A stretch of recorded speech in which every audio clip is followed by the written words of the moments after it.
I think the biggest thing that COVID has allowed for everyone, right, is a certain amount of reevaluation to varying degrees. Some people might have complete personal epiphanies and professional epiphanies, and others would just find that they didn't really like their morning commute as much as they said they did, right? And in that Right. wide chasm, there's a little bit of reevaluation that's going on, and I think people are reevaluating their relationship with technology, and also reevaluating their relationship with people near and dear to them, right? And then above all that is, quite frankly, without being too maudlin, is the sense of community that I think we're all kind of finding ourselves in. And granted, there's a political divisiveness, but I think deep down there's a sense of community that is the underpinning of both physical and digital relationships. And so as long as that has kind of been strengthened, and I think it has, then the reemergence of experiential is going to be not just more vibrant, but more meaningful, more intentional, Absolutely. more valuable. Joe Pine defines experiential as time well spent. Well, we are really in a time and culture where we are evaluating what time well spent is, and brands who want to participate in that conversation will find ample reason to do that experientially.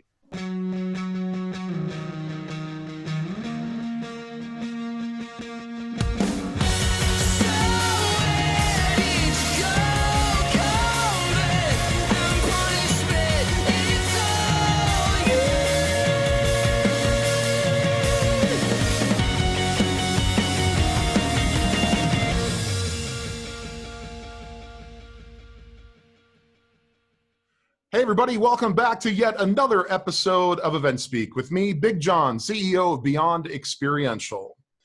Today, we have a very special guest coming from a very extensive background in the experiential marketing game. And as we were just talking off camera, we've got a bunch of mutual friends, which is not uncommon in this industry. As I always say, it's an incestuous little sandbox that we all play in.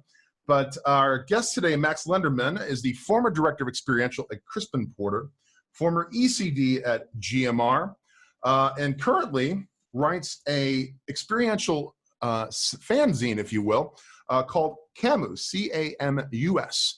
Camus is what Max is currently putting his efforts into, but Max's voice rings throughout the industry, and we're excited to have him on the show today. So joining us now is our good friend, Max Lenderman. Max, let's get you unmuted. There you go. Hey, Big John. Hey, man, how you doing? I'm great. How you doing? I'm doing well, man. We everybody for just tuning in, Max and I have been chatting for the last 20 minutes or so. And one thing that's really fun about doing the show is you get sometimes so into these conversations that you're like, oh, wait a minute. We should record this because this is right. For everybody to watch. So how you doing today, Max, man? What's going on? And you're coming to us from Boulder, Colorado, correct? I am coming from Boulder, and just happy to be here. Like you just said, anytime our experiential folks, our experiential heads get together, the conversation is wide ranging and usually touches on a lot of people that we know and a lot of challenges and problems that we're seeing right now. And that empathy gene starts rearing its ugly head, and we start empathizing with each other and really vibing. So it's been great, and I'm glad to be here. Absolutely, man. Thanks for taking the time today. It's interesting, guys. For those of you that have been following the show and watching the show, first and foremost, thank you so much. We really appreciate the support. But we had our friend Sam Ewan on the show a few weeks back. And Sam actually was like, hey, you need to know Max kind of thing, and linked us up on LinkedIn of all things. And then as we were talking, and of course, we were talking about your background at Crispin Porter, Jeff Yateman has been on the show. And of course, we know Judd Katz. So we have all of these, and these are, very dear friends of both of ours, everybody. So it's kind of cool when you stumble onto these things. But what you just said, Max, I think is is very prevalent, and now more so than before. When we first started the show back in March, it was this giant question mark, and nobody knew what was going on. And now, we've come a little bit further along. We're starting to see little blips on the radar, and even some little small, I don't even want to call them events, but happenings, we'll say, throughout the experiential industry. Let's talk about trends for a second. So what trends are you seeing before COVID, and how are we seeing those trends now post-COVID? I think the trends that we saw before and post that have been highlighted or steroidized is the interplay between digital and physical, right? And it's something that for the first 6 months post-COVID, everyone was cheerleading like a bigger leap or a wider leap or a faster leap into digital. And I think that has occurred, right? In terms of the intention to get to digital. I mean, I remember for years, for decades, I think almost every single experiential agency would promulgate the phygital, right? The melding of digital and physical that was bound to happen. Phygital. I might right? quote you on that. Phygital, right? Yeah, you got it. TM. And we used digital as an amplification mechanism, right? So we would say, hey, create these compelling experiences. There would be a camera on that, right? We can slice and dice some content around it, and it gets disseminated into this giant megaphone called digital that people used to think of it that way. And so experiential got a little bit smaller, right? So there might have been less large scale touring activations like the Warp Tour, et cetera, and maybe a little bit more stunty stuff that then would get parsed as content. And that's how experiential kind of approached digital. Now come COVID, all of a sudden digital is the medium to which experiences need to be translated for the time being. And, the acceleration into that has been fraught with problems, right? And everyone kind of has this debate whether it's like you can actually have an authentic experience in the digital realm. Newsflash, you totally can. It's just how you use digital, how you curate that channel, how you curate that medium, what you do with it is the real kind of fruit of the idea rather than the channel itself. But I would also say that from a people perspective, we're using digital a lot more. We're using it, not only just for convenience sake, but we're also starting to use it as the first step into finding our new experience, primarily driven by a little bit of fear or a little bit of, kind of like unsureness of whether you can go to a restaurant or go to this bar or go to this event, et cetera. So we're using digital, we're using our kind of phones as the first entry into it, which is something that experiential marketers always wanted to do but could never get, right? Like right. You can't, right? And so there's like this amalgamation of like, yeah, we're using it correctly, but maybe not. And then, hey, culture is moving that way. How do we start doing what we said we were going to do all these years? And people are really trying to figure out this tennis match between digital and physical in really unique ways, in really kind of like debatable ways, which I think has not been a mainstay in experiential industry as a whole for a long time. Like new ideas, like can we debate new approaches and ideas?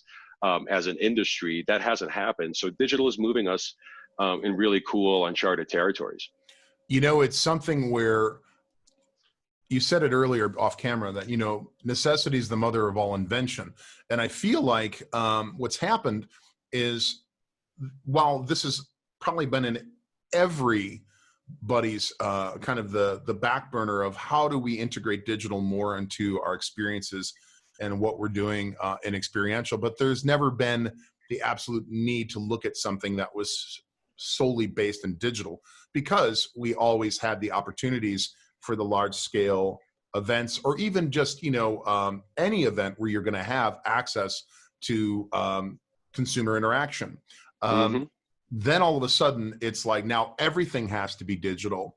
So the industry's caught off guard. The tech is caught off guard.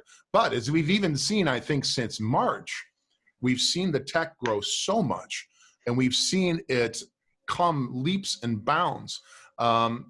We had the folks from Gamer Jibe on the show recently. I don't know if you're familiar with them, but they are essentially, video game developers that turned into virtual event developers. And it's really quite fascinating that you can completely experience this digital event where I think, the question of can you get an authentic experience? Absolutely. I think it's different than what, you may expect and what we've always been used to. Mm-hmm. But it's also forcing, I think, the creative types to really start to think outside the box. And I think we're just now seeing that major shift. Now, the big question on everybody's mind, and I've had a lot of these conversations, is what will that balance be once we eventually get to the other side of COVID, whenever that's going to be? How do you see digital sort of handshaking or piggybacking with standalone events in front of actual consumers? Well, it's a great question, and I think it begs kind of like a more cultural look at how digital and physical work together. Let's just say beyond marketing, right? And I think there is. I want to be cautiously optimistic about the need for physical experiences, right? And the reason why I'm cautiously optimistic is because of a pandemic. Without the pandemic, I'd be exuberantly optimistic for the need of physical experiences, just because how overwhelming, all-consuming, toxic, and manipulative a majority of digital media is these days. So I'm not really talking about tech in terms of like UX tech, but I'm talking about how culture views the digital ecosystem, which is dominated by 4 players, right? And so the notion of, the trope of the more digital, the more physical could be proven out, like really interestingly, in a petri dish of post-COVID emergence of physical activations and physical experiences. I'm pretty bullish on the cultural need of experiential. I'm a little bit more bearish on the ability to do it, for the next year and a half of it blossoming. But I think it will. And I think the biggest thing that COVID has allowed for everyone, right, is a certain amount of reevaluation to varying degrees. Some people might have complete personal epiphanies and professional epiphanies, and others would just find that they didn't really like their morning commute as much as they said they did, right? and in that right. wide chasm, there's a little bit of reevaluation that's going on, and I think people are reevaluating their relationship with technology, and also reevaluating their relationship with people near and dear to them, right? And then above all that is, quite frankly, without being too maudlin, is the sense of community that I think we're all kind of finding ourselves in. And granted, there's a political divisiveness, but I think deep down, there's a sense of community that is the underpinning of both physical and digital relationships. And so as long as that has kind of been strengthened, and I think it has, then the reemergence of experiential is going to be not just more vibrant, but more meaningful, more intentional. Absolutely. More valuable. Joe Pine defines experiential as time well spent. Well, we are really in a time and culture where we are evaluating what time well spent is, and brands who want to participate in that conversation will find ample reason to do that experientially. I love that. Time well spent. And that actually is something that I don't believe a lot of people probably have considered, is that now more than ever, people want to be united, despite all the divisiveness, as you just said, whether it's in the political climate and all of the evils of today's world, so to speak. How could you come out of something like this pandemic and not have a greater appreciation for what it means to just be able to go meet your friends for dinner, to be able to be part of an activation, sampling a beverage down on the beach, the stuff that we probably would have, us older timer guys be like, I don't want to waste my time with that now. But now it seems like the good old days of being able to be out there and interact with anybody in any authentic kind of ecosystem, you know? Mm-hmm. Mm-hmm. So I feel like it's an inevitable rebirth that only time will tell how that's going to play out. So you call yourself a purpose-driven experiential marketer. What does that mean, and where does that come from? Great question. So the purpose part comes from about 7 years ago, kind of reading some tea leaves and really looking at what would be the why to an experiential agency, right? To use a Simon Sinek term, which I think is overplayed and oversimplified, but really I was really taken aback and inspired by a lot of cause organizations at the time, like the Girl Effect, like Pencils of Promise, like a lot of interesting cause marketing stuff. And then at that time, it was 2013, the 13 out of 20 or maybe 14 out of 20 of the best campaigns in the world, that's measured by Cannes Lions in France, they were all kind of like purpose or causey based. There was like Dove Real Beauty sketches. There was just a bunch of really interesting campaigns that I was like, that is great. Yeah. Creative. Like, I would give my right arm to work on that. And I know that young people would give their right arm to work on that. And a lot of that is real world stuff. Yes, it's a film or video, but it's done in the real world. It's got experiential corollaries running through all of them. I'm like, I want to bottle that magic. And so, talking to some mentors, et cetera, we started an agency called School, where it was real world action, which is at the heart of experiential, but directed towards good for the world projects and for world brands, right? And this was before kind of purpose marketing became the lexicon of the day a couple of years ago. And so we realized that brands needed to now have social impact in order to drive relevancy and trust, but also nonprofits needed to start working and operating and talking like brands. And so there was an interesting interplay where we could work in the middle and trying to correlate the two. And, not to pat myself too much on the back, but it was a fundamental thinking, I think, that is now accelerated by COVID, which is how do creatives and strategists and producers and account directors and C-level people answer the question of why should anyone care about you, right? Like, which is kind of like what we talk about when we pitch brands, right? But we never really kind of directed it at ourselves, right? And if you don't have a clear answer for it, it's really hard to create culture, to create movement, to win without, pitching endlessly, like all those things. And I found partners that we could answer the why of, we want to educate, developing world kids. Like, so we partnered with Pencils of Promise, and all our marketing budget, we never entered any awards. We never spent any money talking about ourselves. We took all that money and we would build schools with Pencils of Promise. And that's why we called ourselves School. So we were able to find our awesome. Why. We were like, why do we come in every day and take shit from clients? Sorry, clients. It's because to build another school. It's not to win another award. It's not to jump to another agency for another $100,000. And it was that kind of approach that I think kind of infected us. And then we had a great internship program that affected younger people who are now going out into agencies and starting to like roll in purpose into all their work, not just into CSR.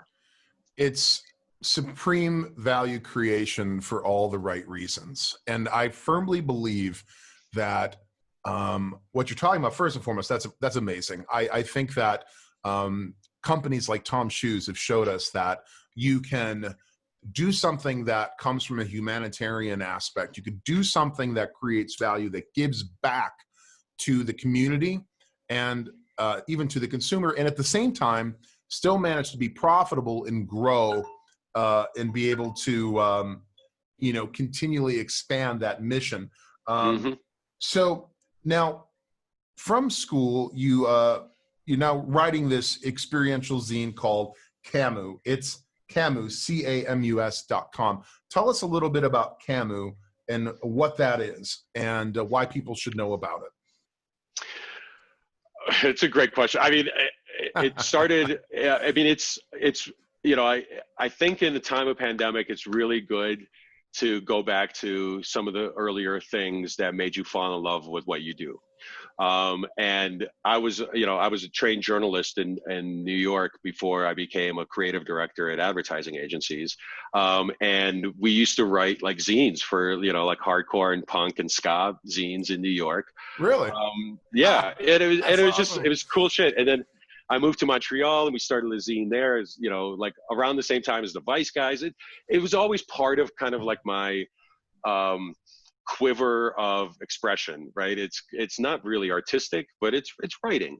And so when everything started happening around, you know, February, March, and there was a lot of doom and gloom, and there was a lot of head scratching, and then there was a lot of kind of entrenchment around kind of solidified ideas of what experiential marketing should be. And I was hearing this a lot about when people were talking about digital versus physical. And I thought, you know, like this is a perfect time to disrupt anything that's being entrenched. Like the last thing I want as an experiential marketer is to have an entrenchment of dogma or reactionary or recidivism in terms of like how creativity can blossom. And so I'm like, oh, I gotta, you know, we gotta like hype this up. We gotta cheerlead this industry. We gotta be more punk about this. This is the perfect time Yes. to blow shit up Hell yeah. rather than go Hell back yeah. to tried and true. So I'm like, Camus, because I like him as a philosopher. I was reading The Plague at a time of COVID, and I find that advertising in general is meaningless, but experiences are not, right? And so, you know, Camus shows you that you could still be meaningful in a time of turmoil. And the way to do that is you know to blow stuff up instead of going back to the tried and true, and that's what I'm trying to do with the zine.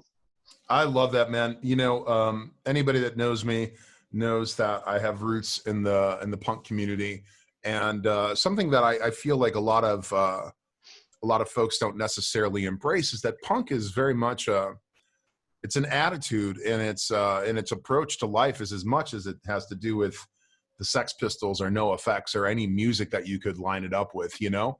And I have always very proudly tried to live my life in that way and approach how I do things, you know, with Beyond or with the guys that evolve in my extended family at EventSpeak. You know, and it's really not too far off of why we even brought EventSpeak back to life, was that exactly what you said. Like it's not about what was happening before. It's maybe offering, as you very keenly pointed out off camera, giving people some place that is familiar, that at one point was a great spot to find employment, and now giving them a place for dialogue, a place to come together, a place to have some solidarity along with a lot of other people that are across the entire event ecosystem that are all have a big question mark on their head and are trying to figure out what the hell is going on and what this is going to look like going into the rest of this year, into next year, you know. And something that, you know, we feel very strongly about now more than ever, as we've been talking about with the divisiveness that exists in our country, to so many of our friends that are in the music industry that are just completely destitute right now.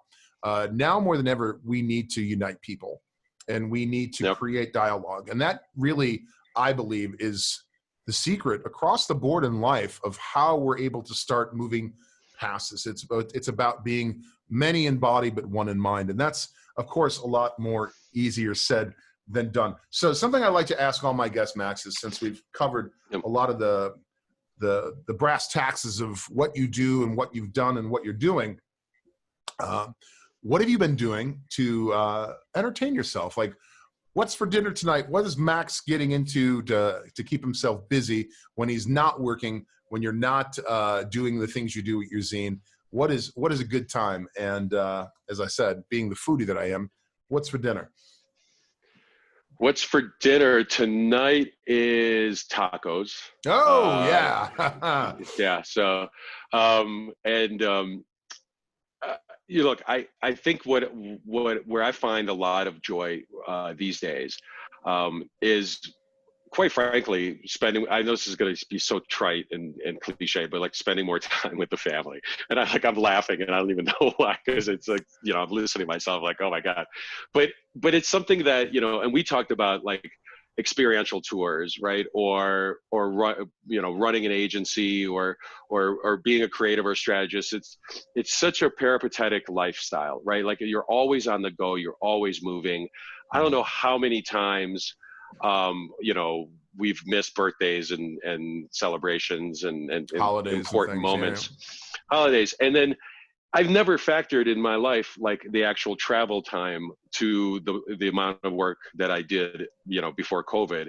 And it's extraordinary how much time is spent in cabs, buses, airplanes, and hotel rooms by yourself. And so I actually try to like reformulate that lost currency, so to speak, into spending more time at home. And I'm literally like home all the time, right? Which is, I find that to be just as kind of revelatory and weird and strange as being in a new city. So I'm constantly discovering new things about like what it is to be constantly home all the time. You know what I mean? Absolutely.